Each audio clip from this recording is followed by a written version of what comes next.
எந்த ஒரு நல்ல விஷயத்தை செய்வதற்கு முன் நாம் ஏன் தயங்குகிறோம்? நாம் எதற்காக, யாருக்காக காத்துக் கொண்டிருக்கிறோம்? எதற்காக பயப்பட வேண்டும்? ஏன் இந்த தயக்கம்?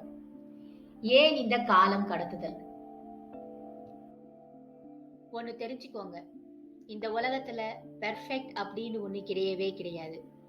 இந்த உலகத்துல இம்ப்ரூவ்மெண்ட், சேஞ்சஸ் அப்படின்னு தான் இருக்கு.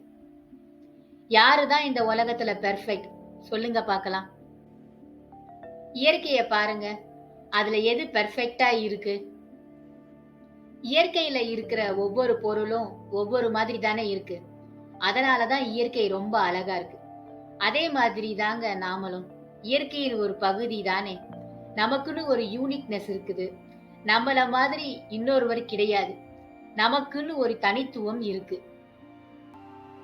அதனால எந்த ஒரு செயலை செய்யறதுக்கு முன்னாடியும் பெர்ஃபெக்ட்டா இருக்கணும் அப்படின்னு நினைச்சு பயப்படாதீங்க.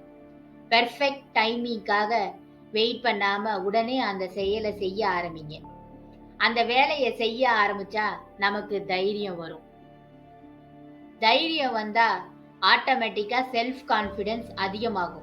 அந்த வேலையை செய்ய செய்ய பல விஷயங்களை புரிஞ்சுக்குவோம். புது புது ஐடியாஸ் வரும். எப்படி அந்த வேலையை சிறப்பா செய்யலாம்னு தெரிய வரும். நமக்கு முன்னேற்றமும் வரும். கத்துக்கிட்டதுக்கு அப்புறம் வேலை செய்வேன் அப்படின்னு தள்ளி போடாதீங்க. கத்துக்கிட்டே வேலையை பாருங்க. அப்பதான் நாம ஒரு ஸ்டெப் முன்னாடி இருப்போம். ஏன்னா இந்த உலகத்துல காம்படிஷன் அதிகம். நமக்குன்னு ஒரு தனித்துவம் இருக்கணும். அதனால எந்த ஒரு வேலையையும் கத்துக்கிட்டே அப்டேட் பண்ணிக்கிட்டே இருங்க. அதனால பெர்ஃபெக்ஷன், பெர்ஃபெக்ட் டைமிங் அப்படின்னு வெயிட் பண்ணாதீங்க. செய்ய வேண்டிய வேலையை செய்யுங்க. செய்யும் போதே அதுல இம்ப்ரூவ்மெண்ட் பண்ணுங்க. எங்க எங்க டிங்கரிங் ஒர்க் தேவைப்படுதுன்னு பாருங்க. எந்த இடத்துல சேஞ்சஸ் வேணும்னு யோசிங்க. அந்த இடங்கள்ல சேஞ்சஸ் செய்யுங்க. புது புது விஷயங்களை சேர்த்து கொண்டே போங்க. அப்பதான் நீங்க செய்யற வேலையில வளர்ச்சி இருக்கும். தவறா செஞ்சிடுவோமோ அப்படின்ற பயம் வேண்டாம். குடும்பத்தினர், உறவினர்கள், நண்பர்கள் நம்மளை கேலி பண்ணுவாங்க அப்படின்னு தயவு செஞ்சு நினைக்காதீங்க. நீங்க செய்யற வேலையில பேஷன் இருக்கணும். அதாவது பர்னிங் டிசைர் இருக்கணும். அப்படி பர்னிங் டிசையரோட நீங்க அந்த வேலையை செஞ்சீங்கன்னா கண்டிப்பா சிறப்பா தான் செய்வீங்க.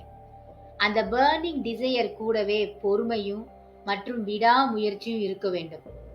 சஸ்டைனபிலிட்டி, கன்சிஸ்டன்சி, அதாவது தொடர்ந்து முயற்சி கொண்டே இருக்க வேண்டும்.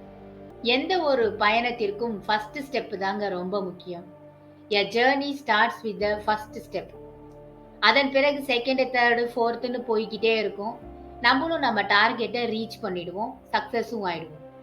அதனால நல்ல செயலையோ வேலையையோ உடனே ஸ்டார்ட் பண்ணி செய்யுங்க.